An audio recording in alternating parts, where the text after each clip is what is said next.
Now, I'm going to ask you the question that pretty much everybody else has avoided answering. Excellent, I'm ready. Would you be willing to allocate 1% of the city budget to support of independent arts organizations, the nonprofits that are so important to the city's economy? I do think we can get to 1%, yes. And let me tell you how we get there. First of all, let me say it's great to be here at Teachers College. 20 years ago, I studied art and painting in this building, right in this building. I studied at Columbia, went on to NIH. I studied with Ursula Kirk, a professor at Teachers College. Maybe people remember her, she's now passed on. So it's wonderful to be back home. How do we get to 1%? Our budget in New York City is $68 billion. $68 billion. That's $680 million that we're talking about. Currently, we spend about $150 million. So how do we get there? Being a business person, being somebody who grew up in Brooklyn, from small businesses, creating businesses, this is something I know about. I served as a trustee on the Citizens Budget Commission. It's the #1 watchdog of the New York City and New York State budget. And so I know something specifically about our city budget. And here's what I can tell you. We spend $150 million right now on arts. But guess what?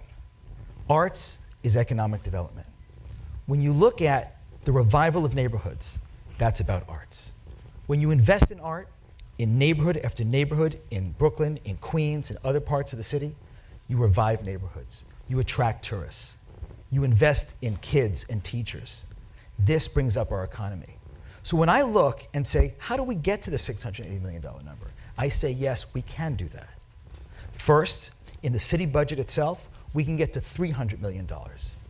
And then I believe in a public-private partnership, we can bring in another $350, $400 million to get to the $680 million number. I think it is doable, and as mayor, I will do that. Can we expect you to do something to help artists survive? For example, artists made Soho into an area that they can no longer afford. They did the same thing with Tribeca. They're now being priced out of Williamsburg into Greenpoint, and being priced out of Greenpoint into Bushwick, which is having other kinds of effects on those neighborhoods, which we don't even want to get into, the gentrification aspect. But all of those neighborhoods have been revived.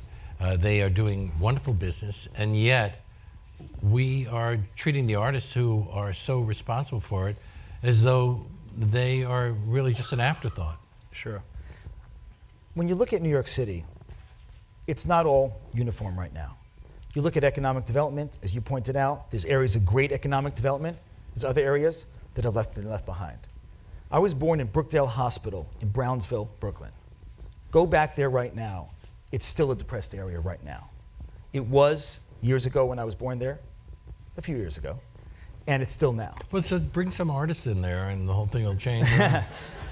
Well, right into the hospital, by the way. And we need that in the hospital. And then Bloomberg will start new construction, and right. The neighborhood will change. Here's specifically, I think, what we can do. Rather than just hand-waving and saying that let's bring art in, here's what we can do.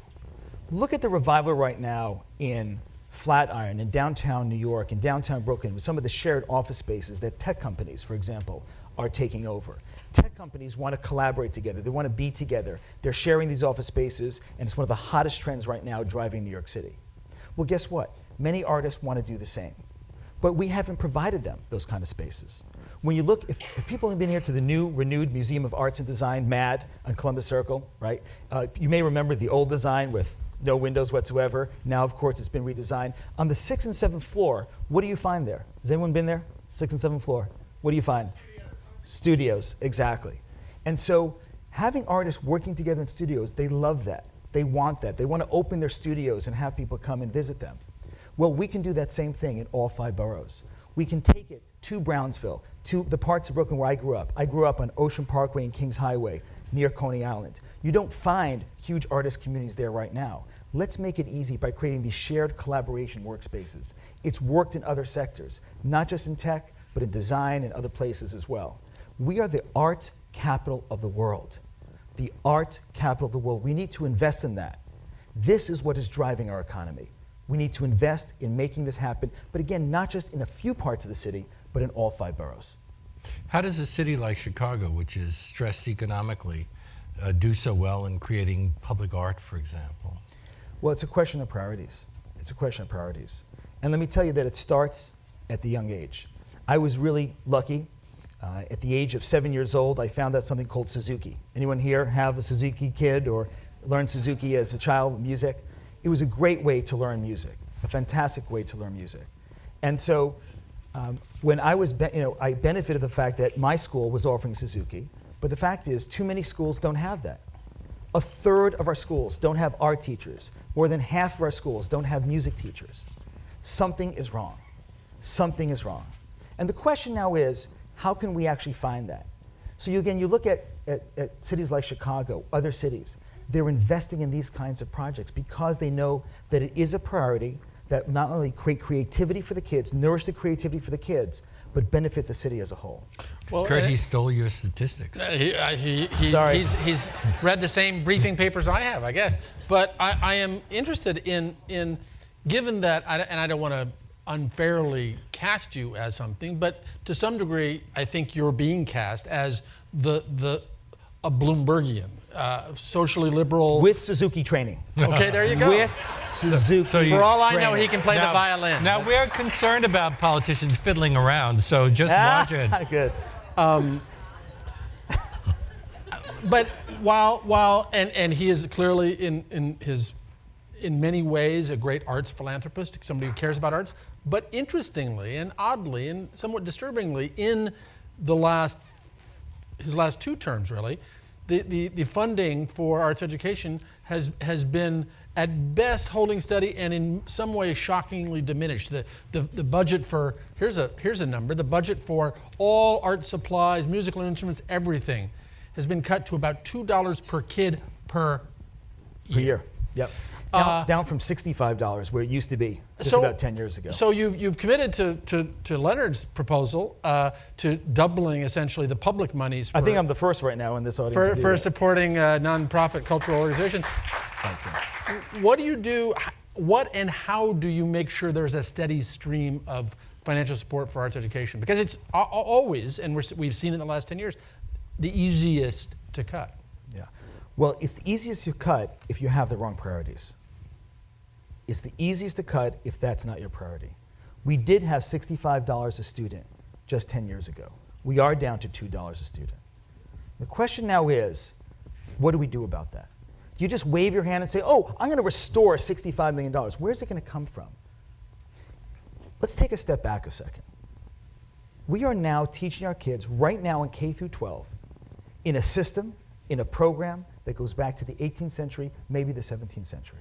And I can tell you as somebody who's not only created businesses, created jobs, but also one of the companies I helped grow is a company that connects people with jobs. I can tell you from that experience, the job market of today is not just looking for, oh, this guy got 100 on this and that, and this young lady got 100 on this and that. That's not what is required and looked for in today's market. It is creativity, it is problem solving, and team-based work. And let's look at Eastside Community. Eastside Community is a public school in New York City, First Avenue and 11th Street. It's a school where you will not find 30 kids lined up listening to a teacher lecturing.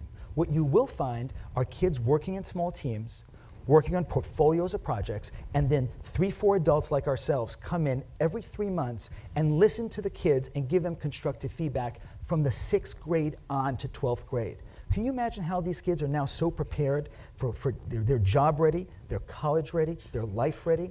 They're ready for the kind of problem solving that we need in today's economy. Some say, Jack, you're a technologist, you were trained as a neuroscientist. What about science and things like that? Yes, science is important. And people say that science, tech, engineering, and math, STEM as they say, is going to be a key driver, and it is. But guess what's missing in STEM? STEAM. STEAM is what's going to drive the engine. STEAM is what's going to drive, and it's not just an acronym, it really isn't. I can tell you, what kind of person do you want doing the medical breakthroughs, being able to go into law or architecture and being the next Frank Gehry? Somebody who, yes, maybe has some technical knowledge, but has the arts and has been nurtured in terms of creativity. That is absolutely part and parcel. So you ask me now, How do you get from $2 back to 65 and maybe beyond that? It is by relooking at the entire paradigm we have of the focus on testing. The other candidates in this race have been career politicians, most of them, for many years now. They've had their chance to change the system, and they have not. They have not. They've been complicit in building a system that is teaching for the test again and again. Well, guess what? Let's teach for the real world, not the test. Let's teach for it. Because I can tell you, there's no one hiring anyone who said, oh, he was taught for the math test and he did well, so let's hire that person. What people are looking for now at Google, Google has a campus right now. A tech company has a campus of 3,000 people. I serve on the board of Google X Labs, the most creative part of Google, the one creating the self-driving car and the crazy Google glasses and things like that. Well, guess what? They're looking for creativity, for arts. That's what they're looking for. And when you look at the testing apparatus we've implemented in our school, it is tens of millions of dollars. We can restore $65 million within 2 years. We can do that quickly. And we can do that because we're going to reprioritize. We don't have to find other money and bring that in. We can look at the $25 billion total budget, $17 billion budget, core for students within our New York City budget, and we can reallocate from the over-focus on testing and reallocate towards the arts. The arts are not just about, oh, it's a nice after-school kind of thing. It is core and part and parcel. And when you go to Soundview, thank you. Please visit Soundview Academy in the Bronx, a school, a public school in New York City. What are those kids doing from 6th to 8th grade? They're working in small teams to create films, to create new kinds of media. And what are those kids doing this summer, right now? They're on film crews, real film crews in New York City, participating in the arts economy of New York City. The $400 million that is brought to New York City from the Film and TV office. That is a fantastic melding of the kind of education I'm talking about. Other candidates have had their chance. They've been career politicians, they've had their chance. It is time to reconnect our K through 12 with reality. And the reality is we're not in the 18th century anymore. We're in a century that we're in a century that values problem solving, team-based work, and creativity. That is the kind of thing that the arts nurtures. So 3-point program. First, arts must be on every school's progress report card. It must be there, because otherwise you're not incentivizing the principal, and of course they're going to react to those incentives. You cannot blame principals if you do not put it on the progress report card that you see on the web for every single school. Number 2, a 5-week minimum music experience course for every kid 6th grade and above. How do we pay for it? By this reallocation that I was mentioning before. These are the kinds of things. And then again, of course, restoring ourselves to $65 million.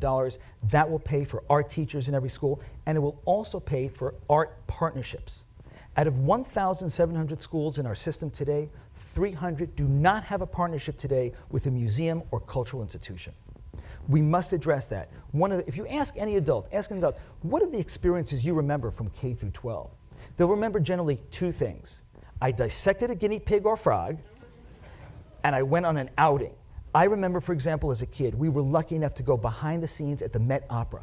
Has anyone seen the crazy elevator at the Met Opera that brings up the sets and down? Okay, it's unbelievable what that does. And I remember that was in 5th grade.